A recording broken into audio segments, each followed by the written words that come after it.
నారాయణం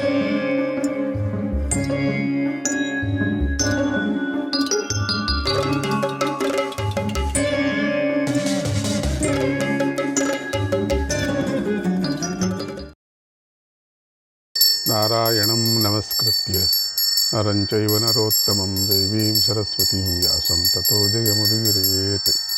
శ్రీ మహాగణపతయే నమః. శ్రీకృష్ణాయ పరమాత్మనే నమః. శ్రీ వేదవ్యాసాయ నమః. 28వ అధ్యాయం. అర్జునుడు జైత్రయాత్రలో శ్వేతపర్వతం పైన విశ్రాంతి తీసుకున్నాడు. అక్కడి నుండి కింపురుష నివాసాన్ని చేరాడు. ఆ దేశము ధర్మపుత్రుడి రక్షణలో ఉంది. అక్కడ జరిగిన సంకుల సమరంలో అర్జునుడు జయించాడు. అతన్ని కప్పం కట్టడానికి ఒప్పించాడు. మళ్ళీ అతన్నే రాజుగా చేసి ముందుకు కదిలాడు. కిన్నెర దేశాన్ని జయించి గుహ్యకుల చేత రక్షించబడే హాటక దేశంపై దండెత్తాడు. అక్కడ సామోపాయంతో గుహ్యకులను వశం చేసుకొని కప్పం కట్టమని ఒప్పించాడు. తర్వాత మానస సరోవరాన్ని దర్శించాడు. ఋషుల పేర్లతో ప్రసిద్ధికెక్కిన ప్రవాహాలను దర్శించాడు. ఆ తీర్థాలను సేవించాడు. హాటక దేశ సమీపంలో ఉన్న గంధర్వులందరినీ జయించాడు. వారి రాజ్యపాలలో వారినే రాజులుగా చేశాడు. అందరూ సామాన్యంగా అర్జునుడు జయించినటువంటి దేశాల్లో అంతా కూడా వాళ్ళకే రాజులుగా చేశాడు. కానీ కప్పం కట్టమన్నాడు. వారి నుండి తత్తిరి, కల్మష, మండూకాలనే పేర్లు గల గుర్రాలను కప్పంగా గ్రహించాడు. తర్వాత హేమకూట పర్వతంపై విడిది చేశాడు. అక్కడి నుండి హరివర్షాన్ని చేరి అక్కడ గల అందమైన నగరాలు, వనాలు, నదులను చూశాడు. హరివర్షంలో పురుషులు దేవతల్లాగా మెరిసిపోతున్నారు. స్త్రీలు అప్సరసల్లాగా వెలిగిపోతున్నారు. వారిని చూడటంతోనే అర్జునుడికి బడలికంతా తొలగిపోయింది. ఆనందం కలిగింది. అలా అర్జునుడు అన్ని విశేషాలను దర్శిస్తూ అక్కడి దేశాలను వశం చేసుకొని విలువైనటువంటి రత్నాలను పొందాడు. అక్కడి నుండి నిషధ పర్వతం పైకి వెళ్ళి అక్కడి వారిని కూడా జయించాడు. తర్వాత ఆ పర్వతాన్ని దాటి వృతవర్షానికి చేరాడు. అది జంబూద్వీపం మధ్యలో ఉన్నటువంటి భూభాగం. అక్కడి పురుషులు కూడా దేవతల్లాగా ఉన్నారు. గొప్ప సౌభాగ్యంతో ఉన్నారు. ఇదివరకు ఎప్పుడూ కూడా అర్జునుడు అలాంటి వారిని చూడలేదు. ఇప్పుడు చూశాడు. ఇప్పటికీ కూడా మనం చాలా విచిత్రమైన జనాన్ని అక్కడక్కడ చూస్తూ ఉంటాం. అడవుల్లో ఇంకా కొన్ని అడవులు వాళ్ళు పట్టణాలకు కూడా రాలేదు. చాలామంది ఎన్నో చోట్ల, ఇక్కడే కాదు, భారతదేశమే కాదు, దేశంలో మొత్తం, ఇప్పుడు ఆస్ట్రేలియా అనుకోండి, అమెరికా అనుకోండి, అమెజాన్ అడవులు అనుకోండి, అక్కడ ఉండేటువంటి జనం ఇప్పటికీ కూడా వాళ్ళు కరెంటు తెలీదు, కరెంట్ అంటే తెలీదు, అసలు ఈ పట్టణాలే చూడలేదు. ఇప్పుడు ఏది మనం ఎలక్ట్రానిక్ యుగంలో ఉన్నామో అది వాళ్ళకి తెలియదు చాలామందికి. అట్లే ఉన్నారు వాళ్ళు. అంతటితోనే సుఖంగా ఉన్నారు. ఏ విధమైనటువంటి భయం లేకోకుండా బతుకుతున్నారు. భూకంపం వస్తే అనుభవిస్తారు, అగ్ని వస్తే అనుభవిస్తారు, వానలు వస్తే అనుభవిస్తారు. వాళ్ళది మాత్రం అంతే. మనది అట్లా కాదే. చాలా అన్ని విధాలుగా పురోభివృద్ధి చెందినటువంటి మన మనుషులు, ఇప్పుడు దేశం వాళ్ళు, ఎక్కడ ఏం జరిగినా కూడా క్షణాల్లో మనకు తెలుస్తుంది. అక్కడ గురించి మనకు బాధపడుతూ ఉంటాం, ఎంతో బాధపడతాం. అసలు ఎందుకు అది బాధపడటం తెలీదు.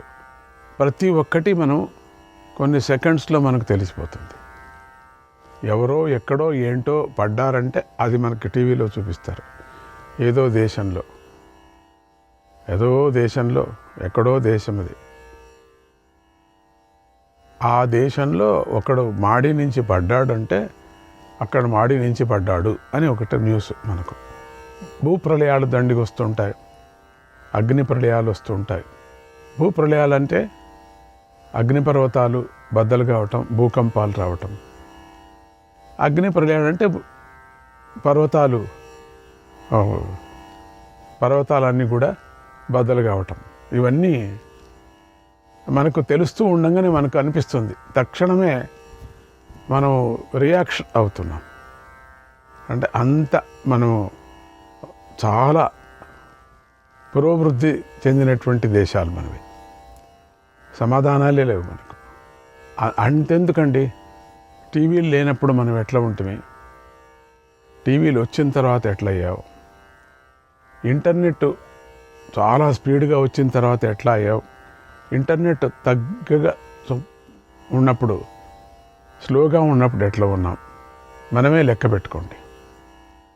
ఎక్కువ దుఃఖాన్ని పెంచుకుంటున్నాం అనిపిస్తుంది మనకు. అనవసరమైనటువంటి యోచనలు మనం చేస్తున్నాం, అనవసరమైనటువంటి అందరిదే మనం కలిగించుకుంటున్నాం.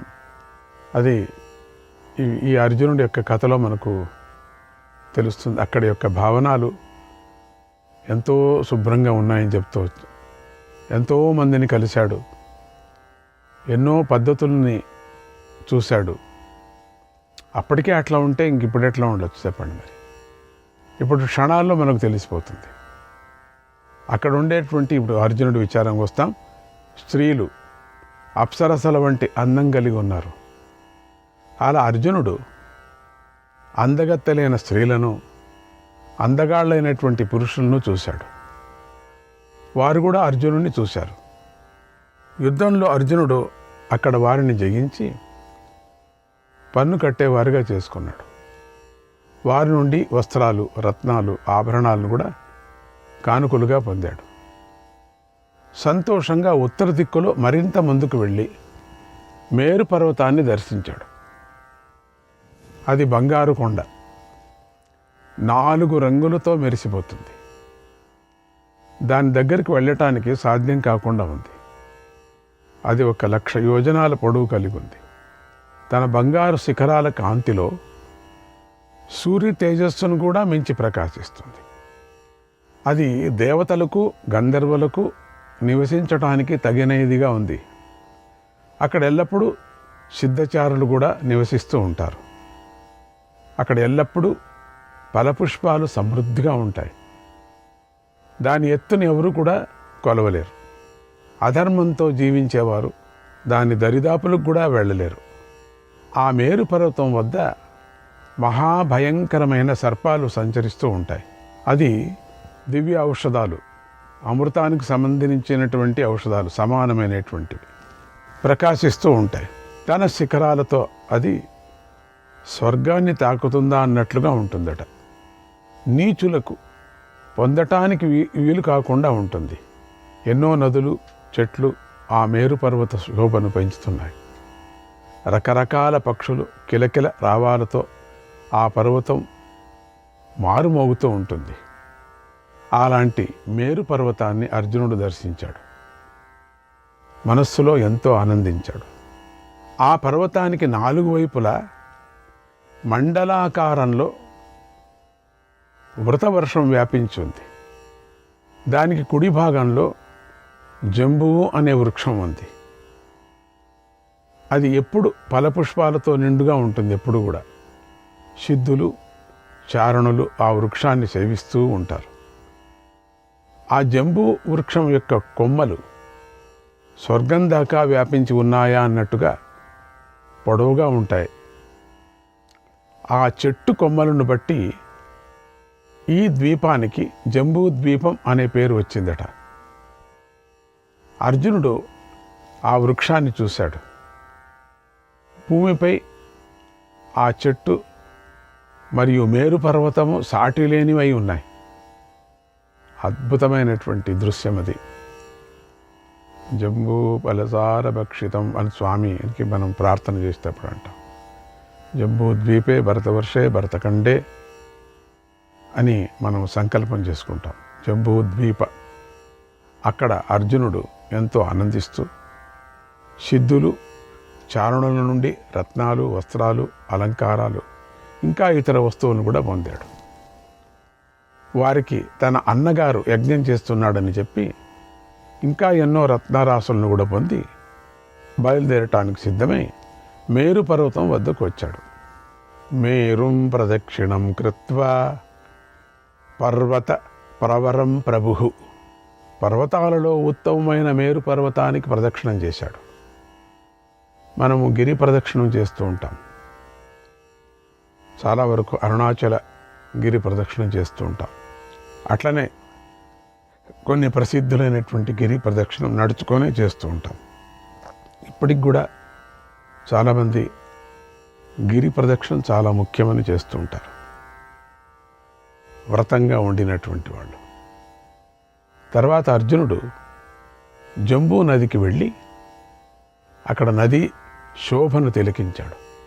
అంటే ఆ సమయంలో అవన్నీ కూడా ఏ పొల్యూషన్స్ లేకుండా ఉండేవి, శుద్ధమైన జలాలు. అక్కడ జంబూ వృక్షాలు తీయని ఫలాలను కూడా ఇస్తూ ఉన్నాయి. ఆ వృక్షాల కొమ్మలపై బంగారు రంగు గల పక్షులు విహరిస్తూ ఉన్నాయి. అక్కడ ఎప్పుడు బంగారు రంగులతో ఉంటాయి. అవి ఇప్పుడు నశించిపోయాయి.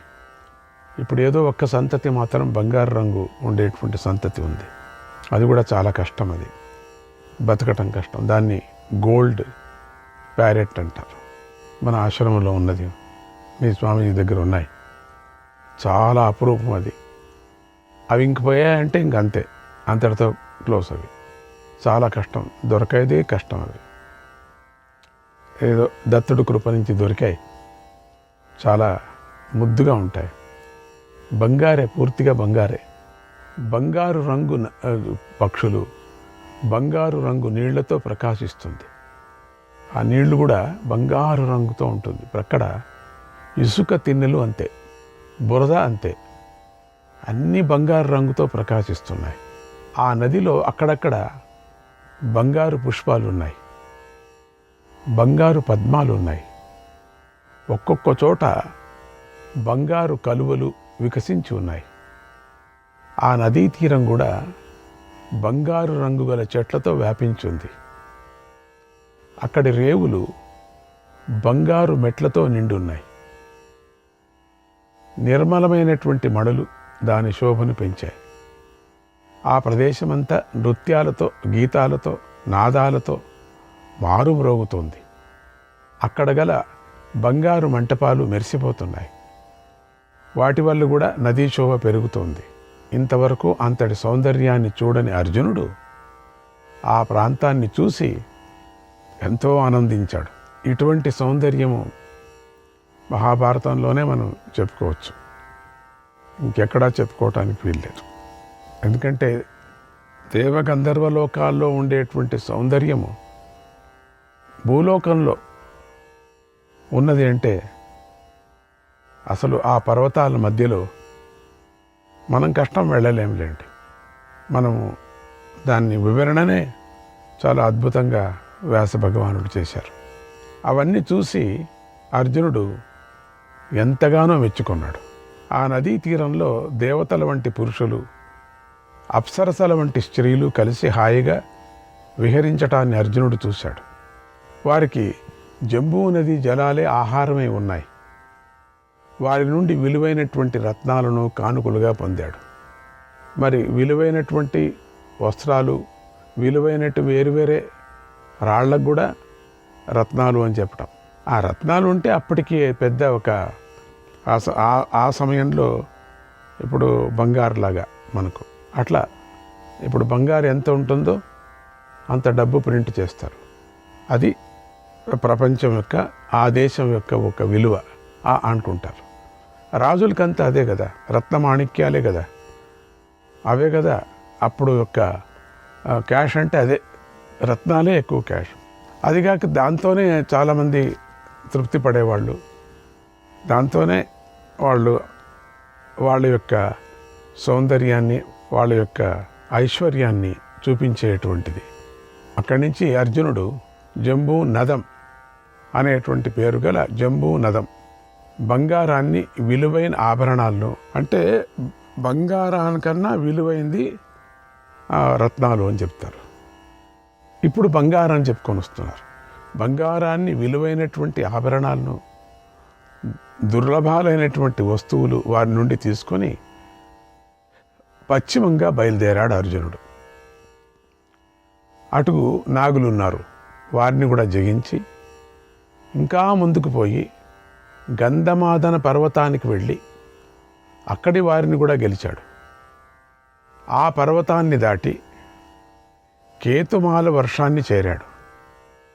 అది దేవతలతో సమానమైన స్త్రీ పురుషుల నివసించే ప్రదేశం. అర్జునుడు దాన్ని కూడా జయించి కప్పం కట్టేటట్లుగా చేసుకొని అక్కడి నుండి దుర్లభమైనటువంటి రత్నాలు తీసుకొని తిరిగి ఇలా వర్షానికి వచ్చాడు. అటు నుంచి తూర్పు దిక్కుగా వెళ్ళి అక్కడ మేరు, మందర పర్వతాల మధ్యలో ప్రవహిస్తున్నటువంటి శైలో నదిని ఒడ్డుకు చేరాడు. అక్కడ వెదుర్లు వేణు అనే పేరు గల చెట్ల నీడలో విశ్రాంతి తీసుకున్నాడు. వెదుర్లు వేణు, ఆ వెదుర్లతోనే వేణు చేయటం అన్నమాట. అందుకని వెదుర్లు వేణు అంటారు. ఆ ప్రదేశంలోనే అక్కడే దొరికేది ఆ వెదుర్లు. వేణునాదానికి తగు అనేటువంటి ఆ బొంగు అక్కడే దొరికేది, ఇంక వేరే చోట ఎక్కడా దొరకదు. మనం వేసేటువంటి బొంగుల్లో అంత రాదు నాదం, దాంట్లోనే వచ్చేది. కష, ఋషణద్యోత, ప్రఘస, దీర్ఘవేణిక, పశుప, కుళింద, తంగణ, పరతంగ అనేవారు ఉన్నారు. వారిని అర్జునుడు జయించి వారి నుండి రత్నాలను కానుగ్గా తీసుకొని మాల్యవంత పర్వతానికి చేరాడు. అక్కడి నుంచి భద్రాశ్వవర్షానికి వెళ్ళాడు. అది స్వర్గంతో సమానంగా ఉంటుంది. ఆ దేశంలోని పురుషులు దేవతల్లాగా సుఖాన్ని అనుభవిస్తూ ఉంటారు. అర్జునుడు వారిని వశం చేసుకున్నాడు. వారి నుండి కూడా ఎన్నో కప్ప కానుకలు, రత్నాలను కూడా తీసుకొని నీల పర్వతానికి వెళ్ళి అక్కడి వారిని కూడా జయించాడు. తర్వాత రమ్యక వర్షంలోకి ప్రవేశించి ఆ దేశాన్ని గెలిచి కప్పం కట్టేవారిగా చేసుకున్నాడు.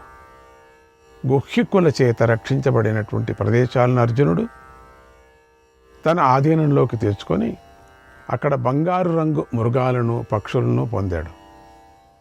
అవి చూడటానికి ఎంతో అందంగా ఉంటాయి కూడా. యజ్ఞ వైభవం వృద్ధి చెందటానికై అర్జునుడు వాటన్నిటినీ తీసుకున్నాడు. తర్వాత గంధర్వుల చేత రక్షించబడేటువంటి ప్రదేశాన్ని చేరి అక్కడి వారిని జయించి అందరినీ తనకు ఆధీనులు చేసుకున్నాడు. అక్కడ రత్నాలను పొంది ధవళగిరికి చేరాడు. అక్కడ పర్వతవాసులను జయించి హిరణ్యకమనే ప్రాంతానికి చేరాడు. అక్కడ హాయిగా విహరిస్తూ అందమైన ప్రదేశాలన్నిటినీ చూశాడు. అందమైన భవనాల్లో తిరిగాడు. అప్పుడు తెల్లని గుర్రాలు గల అర్జునుడు నక్షత్రాల మధ్యలోని చంద్రుడిలాగా ప్రకాశించాడు.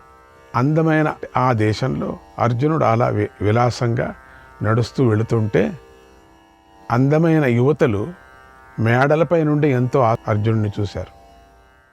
అర్జునుడు తన కీర్తిని వృద్ధి చేసుకునేవాడు.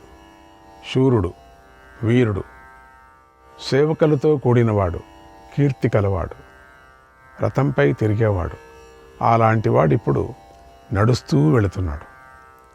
అతడి శరీరంపై కవచం ప్రకాశిస్తుంది, తల మీద కిరీటం ప్రకాశిస్తుంది.